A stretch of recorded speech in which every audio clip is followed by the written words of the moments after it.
You're a Bulgarian in the Dojran Valley, spring of 1917, holding tight as the enemy barrage thunders. Your officer walks close to you and you speak to him. "Sir, the artillery firing, it won't stop.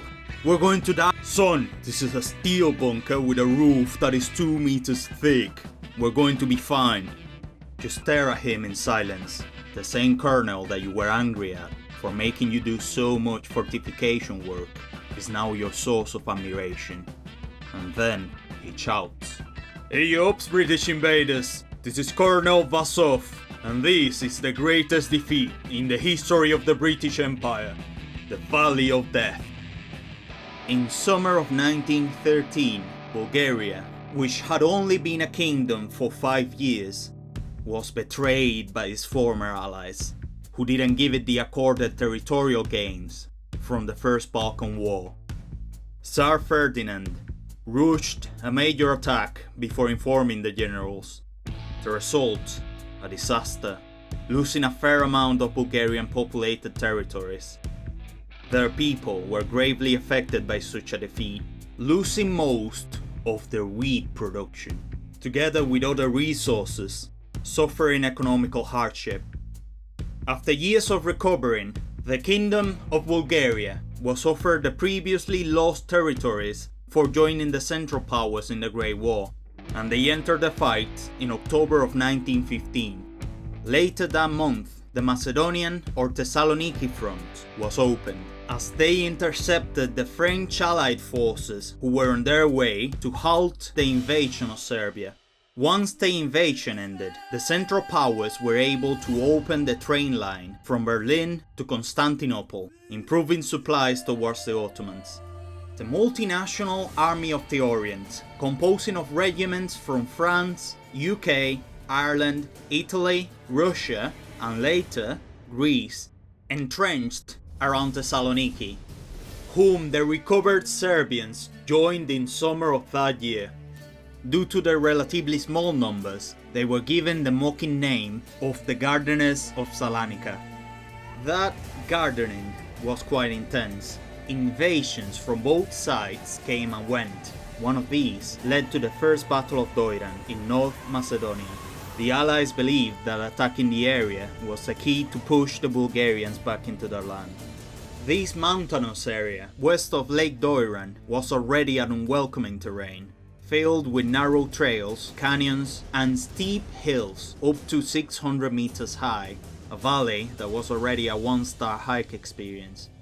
Relatively fortified, the so-called Peep Bridge of Doiran was invaded by an allied force of 45,000 the 9th of August of 1916. They attacked with allied artillery fire going over them, but they were halted by defending fire, being forced to retreat, repeating that 4 more times until the Allies left the area with the intention of coming back later on. That later on was, mistakenly, too long after, because the Bulgarians were given over 6 months of undisturbed time for fortifying their defenses. The defending division was replaced by the well-trained 9th Pleven Infantry Division, and in March of 1917, the soon-to-be a legend, Colonel Vladimir Vazov, was given the leading role, who ordered his soldiers to dig deeper than normal. The engineers, with support from German pioneers, built a full-blown stronghold, 6 peaks with bunkers made of thick stone and steel, which still stand to this day, some of them containing hidden artillery guns of great caliber.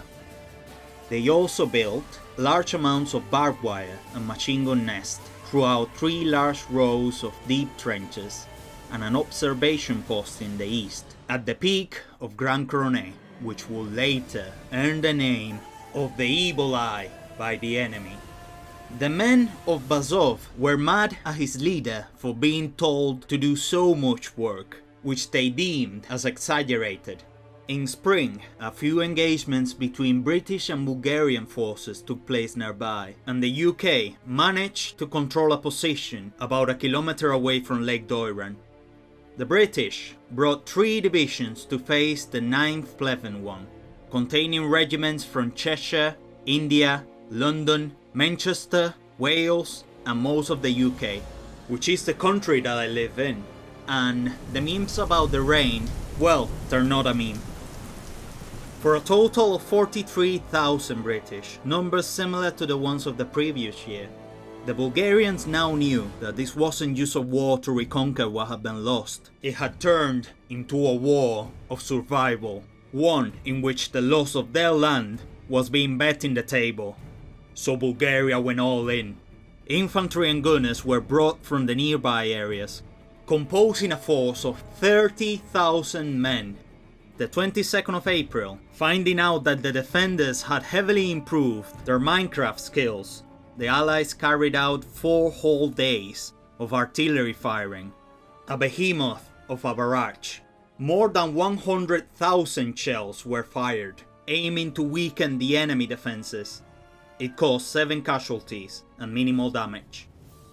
Just as it faded, the British initiated their assault during nighttime. Something else had been built in this valley.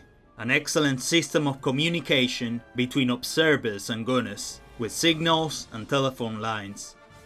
And then, the dark valley was illuminated by dozens of small artificial suns. Flares. Thousands of troops, as far as the eye can see, were spotted by the Evil One, and the firing started. Unforgiving and rarely missing, the gunners eventually stopped most of the invading force. But the British kept going.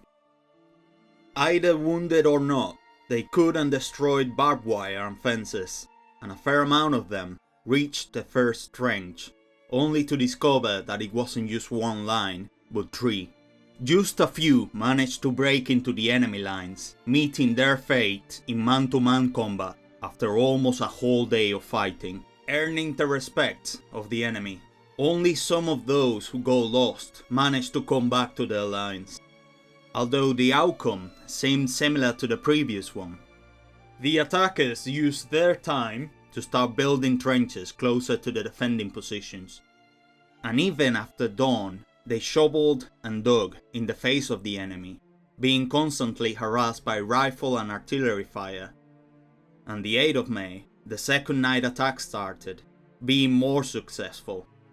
A fair amount of members of the regiments of the Berkshire Fusiliers and Scottish Rifles broke into the enemy trenches, leading to fierce short-range fights, but the Bulgarians eventually forced the survivors to retreat after there was simply no point in continuing the killing, letting them go. The mountain range was now filled with bodies, blood, and endless shrapnel. It was named the Valley of Death. The invaders retreated, having 12,000 casualties, 2,000 of which were properly buried by the enemy as a sign of respect, while the Bulgarians had 2,000. And Vazov was promoted to Major General, and he immediately pointed out that the place could be further improved. The failure of the invasion wasn't due to ineptness from the British, but to the fact that their supplies were of the worst quality. The shells were undersupplied. The ones they received were the most effective ones, and the cannons were relatively weak. The rest of the British army and their allies underestimated the Macedonian forces, even calling them the gardeners of Salonika and all that. This came from the belief that the Macedonian front was unimportant compared to the western and eastern ones. But you will later see that's debatable.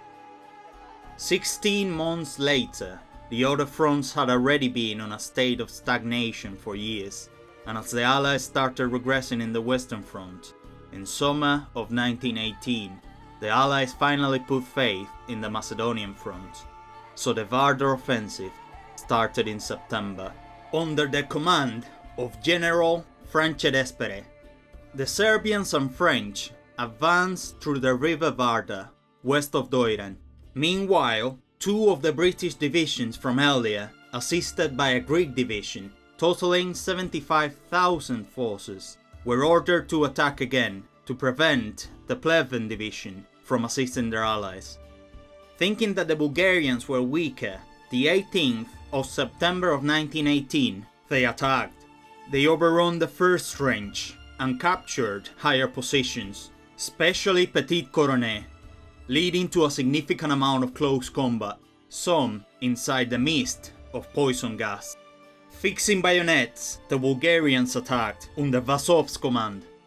From rifle firing to grenade and flamethrowing, none of the two sides were willing to give away their positions. Both the British and the Greeks proved their worth. The invaders attacked uphill on 3 occasions, but were driven back on each one of them. The Scottish men of the 77th Brigade made it the furthest, taking a second line of trenches, but it was too vulnerable to artillery fire. After suffering a 50% casualty rate, they had to come back down. After a day and a half of carnage and no sleep, the attackers decided to fall back, and defeat was announced once again. Just 2 days later, after a total of 10 failed attempts at conquering the Valley of Death, the British found out that the Bulgarians were leaving Dojran. The Serbians and French had pushed further into former Serbian territories, defeating a fair amount of the Bulgarian army, making the Vardar offensive into a crushing success, so the Pleven could not allow to be flanked from the rear. This led to Bulgarian surrender on the 30th of September, and together with the Italian victory in Vittorio Veneto against Austro-Hungary, the 3rd of November made Germany realize they were alone, starting the Great War Armistice on the 11th of November. So the Gardeners had troubled the enemies out. Vazov became an important political figure in Bulgaria, becoming the mayor of Sofia, the capital, from 1926 to 1932, being responsible for improvements in the areas of firefighting, electrical, public transportation, and even renewable energy sources. In 1936, General Vazov was invited by the British Legion to an anniversary of the Great War.